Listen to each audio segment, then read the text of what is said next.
Several of the United Cities Empire's leading nobles were behind bars. Countless items of silver crockery had entered the black market, and everyone was excited to try the new lab-grown hashish being offered as a form of social security. Yes, the prince's victory tour had been highly successful. Now though, it was time to return home. They hiked to the Howler's Maze, where the Great Stormgap Bridge would take them across to Manksand. But as they began to cross, a squad of armed soldiers swam up beside them and frantically hailed for attention in between splutters. "Excuse me, sir! Bridge! Bridge permit, please!" A Hiver warrior drone coughed, apparently the leader. "Yeah, got it. You want to come up and talk about it without drowning?" Nuke offered. "No! If there is not permit, it is not safe! Have you not had the structure checked for safety?" "Not really, but feel free. There's crabs at that end and beak things at that end, but the middle's pretty good, apart from where it sweeps you over the side sometimes. Izzy said it's to do with how Narco goes around Okran, makes the water go up and down sometimes." Up and down. "Fuck! Sorry, we have to go study parasitology." "Wait!" the Hiver called. He splashed over and grabbed the side of the bridge, then pulled a soaked roll of parchment from his bag. "You must register your bridge for tolls. Traders Guild demands it. If you don't comply, we shall float at you with more ominous intent." Man, this whole thing's ominous already. Fine, I'll sign your... whatever, here's some money, Nuke said, deploying his usual get-out-of-trouble cash pouch. But Penny Pincher Watson swept in for some savings. "Actually, you will find that upon closer inspection, this is not a bridge, but a dam," he said. "What?" the Hiver exclaimed. He dipped below the water for a while, then burst up again. "It's a dam!" he called. "We have the wrong form! Peril! Back!" With this, the visitors crashed their way upstream, and the so-called bridge remained unregulated, to the delight of the hungry monsters at either end. The guild completed their crossing, dried out their footwear, then carried on over the bluffs into Manksand Canyon. This was an especially exciting moment for Beep. "Beep, beep, beep! I will take route! Beep! The installation is done! The drivers are spinning! Beep! Now I am ready to be beep! Nice prince! At once!" she called out. Gustafsson, as ever, knew exactly what to do. He took his Hivers into one of the workshops and pilfered all kinds of choice bits from the guild's stash of scrap. Prince Gustafsson, please don't feel the computer parts," Izumi called around the door. "The fishman paste short-circuits them. Trust me." "I do this to be free of paste. I do this to create eternal life and eternal power," Gustafsson claimed. What was he doing? Izumi decided to walk off before such information could be gleaned. Gustafsson and crew were holed up in the workshop all night and most of the next day, clanking away with hammers and hissing at a metal creation with frayed welding irons. When they were done, they hurriedly brought their work over to the Manksand hive. "My queen! It is time to become my queen," Gustafsson called. "Beep! Please plug the sockets. They feel so empty. Beep!" Beep said. "Are you ready? You will be plugged forever. You cannot go back." "Do not wait. Beep! I must be timeless to protect the past and allow the future. Beep! I do not have to be Beep because I am done practicing. Now I will be Beep for real. Beep!" "Then we begin," Gustafsson called. The Manksand hive was shut up tight, leaving only the chimney at the top open. Smoke rose from it, accompanied by more screeching of tools on metal. A couple of hivers ran long cables out to the turbines behind the hive. For a few moments, all power was lost to the rest of the base, but after it buzzed back on, there was a beep like no other, a birthing beep, the healthy beep of a clean boot. It was Beep's beep, and from that moment on, the All Hive was her All Hive. And no one was going to argue that fact when they saw the Queen in the flesh, or rather, the ablated nanocarbon chassis. The guild saw it for the first time that evening as Big Beep stomped into the main hall. What the fug? A two-legged, medium-sized robot crab spider with a hive's head sticking out? Rick, what else did your stupid empire do? Izumi asked. Beep! Now I can kill anyone! Beep! She announced. Yeah, I mean, you can blame me all day, but let's be honest, who was warning you about these pot plants from day one? Rick said. Beep, you're not going to kill us all, are you? Izumi asked. Beep, I am not sure. The feelings say that I should, but I am not allowed to listen to the feelings. I wonder why. Beep said. I should explain, by the way, that Beep's new look was a little intimidating. She was clad in what you could call an exoskeleton, although that fails to imply the large size and stature of the thing. It was more like a battle mech suit, clad in clean white armor and sporting beefy robot muscles that put the skeletons to shame. Beep's head poked out of the machine at the top, surrounded by digital readouts. For all this though, Beep was no taller than she was before. A shortcoming, if you will. So, you're a robot now, and that's good, I guess? Nuke said. It is extremely good. Can you not feel it? Gustafsson said. Oh, I feel good, but that might be the uranium cakes talking. Queen Beep is now Queen Beep. She can hold the past forever, and in the present, she is the most powerful of all. Hang on, everyone, Elena interjected. Did you make this armor, Prince Gustafsson? Yes, do not look at it. It is my secret. But it is a marvel. This metalwork is beyond review. How did you do this? The chosen prince can always do it. Beep! Not usually this well. Beep! This must be a very special prince. Beep said. It is because the time of reckoning draws near. Gustafsson nodded sagely. I don't like the sound of that, Nuke said. Then stop listening. You will not be reckoned. Nice. Just to clarify, which of us is going to be reckoned? My queen? The question was passed to Beep, who looked carefully around the room. The skeletons know about it, but they don't want to do it again. Beep! I don't think we will reckon them. Beep! These life forms are not the ones. Beep! We have to get the way they did it, and remove the way. Yes, you are quite right, Gustafsson nodded. The other hivers seemed convinced also. Queen Beep, your majesty, is this anything to do with the bad feelings from before? Izumi asked. It is only to do with them. Beep! If they can never happen again, then I don't need to keep them. Beep! Wait. You trying to forget the past? Is that it? Rick asked. Trying to not remember it. Beep! Beep clarified. And the bad thing, was that what you got used for and stuff? Like the Bugmaster's whole gig, right? Beep! Yes!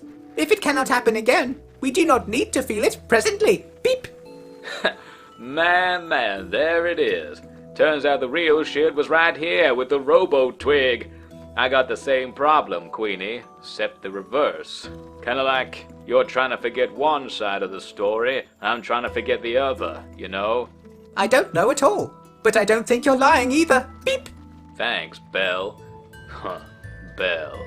Yeah, that's the rub, as they said in the day. Wish they'd have stopped saying that. Newman, you wanna... You know, Nuke asked. You want me to spell it out for ya? Can just say the words, really. I'm easy on the spelling. I'll make it easy for ya. You know how the Second Empire might still be plotting our downfall? Apparently. Well, they might also be plotting certain things that our green friends are eager to make impossible. And if they do that, sounds like they can stop festering over how it happened before, you know? So it's like the same deal with me, you, and the erotic literature. Gotta look forward to a future you know is good and can only be good. Then the mistakes of the past don't have to be baked into your every move in the here and now. Capiche? Checkmate, Nuke nodded. And if they do that, then Beep can access the data. Izumi beamed. Yep, this is about you. You got that right. Rick nodded. So it's decided. We'll do... Wait, what are we doing? Nuke asked. We're gonna go back to the past to save the future.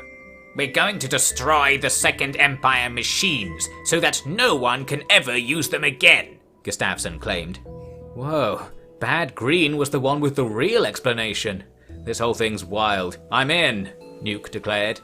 This was to force the rest in as well, although into what was still only roughly understood.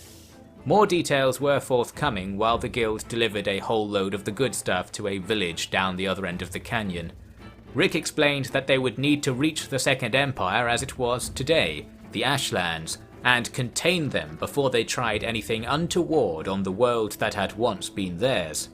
And it really had once been theirs, in that the folk running it now were precisely the same folk who had run it back in the bad old days, minus a certain general. Problem was, all the skeletons in the guild had been out in the cold for centuries at a minimum.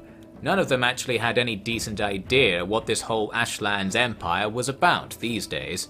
And that's where the super hiver robot Queen Beep stepped up to the plate.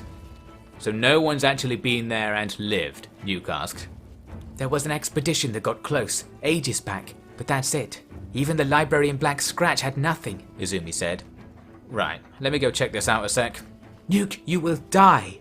No, I tend to survive things. And remember, I'm fast as fuck. Not fast enough, beep. Not as fast as me, beep. If you want to look at death, then please ride me, beep. So this is the famous Green Light District, Twitch mumbled. It's hard to keep the snarks up when the hivers give you no time to recover. What actually happened here was Nuke climbed onto the back of Beep's power suit, where he could ride her all the way to the end of the world.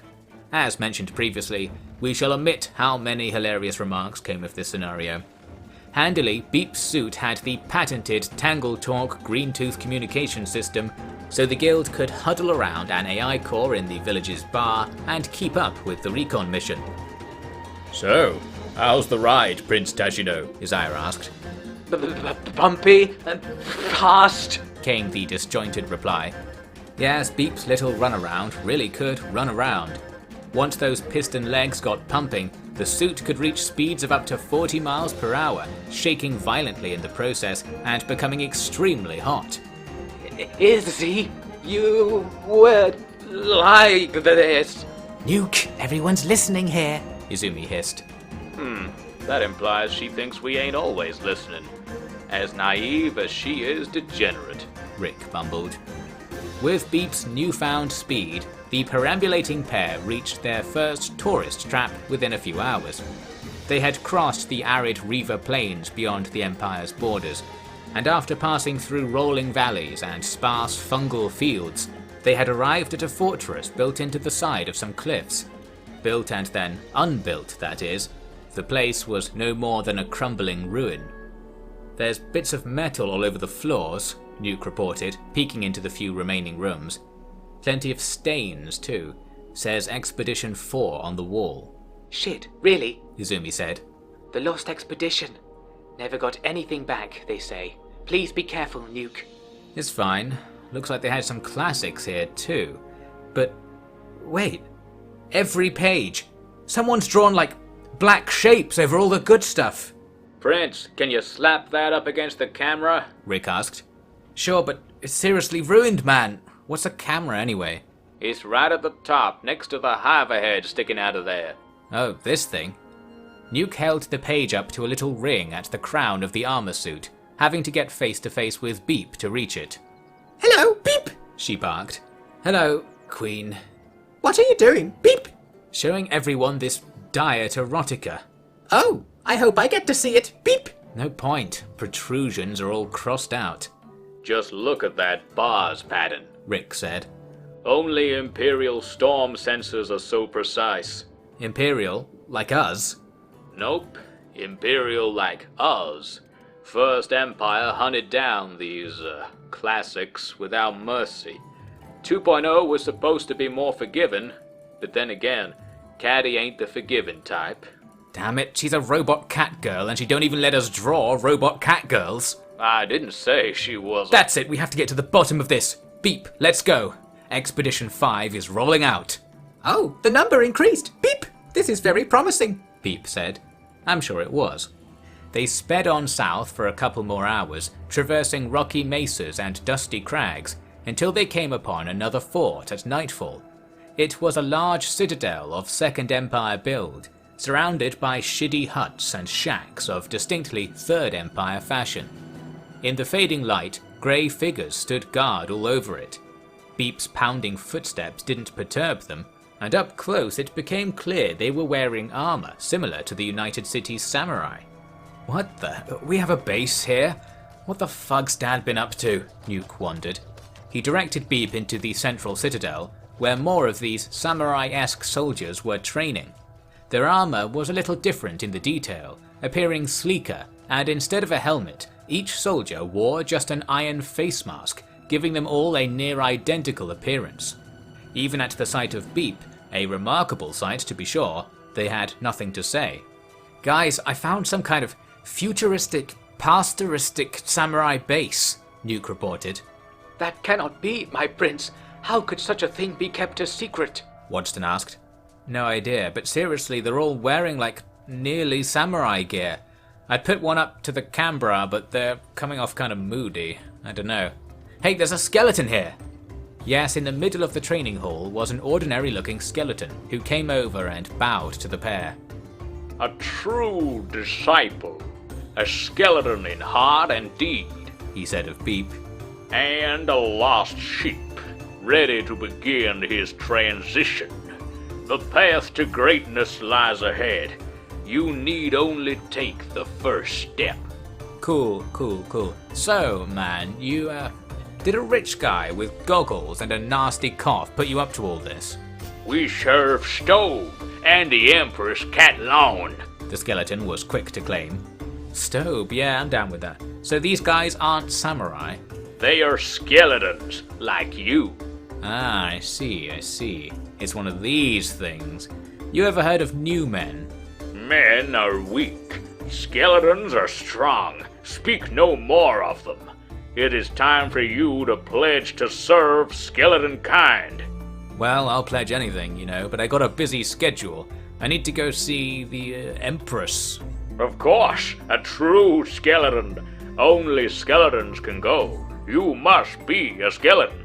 If there was someone who wished to go who was not a skeleton, they would be disappointed. The thick one is clearly a skeleton. I am thick. Beep! Beep cheered. Shit, am I supposed to agree to that? What if Bad Green gets mad? Nuke said. It is a factual statement. Do not fear it, Gustafson's voice said from Beep's suit. Many voices. A skeleton of merit indeed. Huzzah! The skeleton said. And you, aged one, are you a skeleton? I'm not aged, it's just poor hygiene. Skeletons have no need for hygiene. Cast out these foul notions of flesh. Embrace steel, iron, and electricity. Or embrace death. Alright, fine. Beep boop.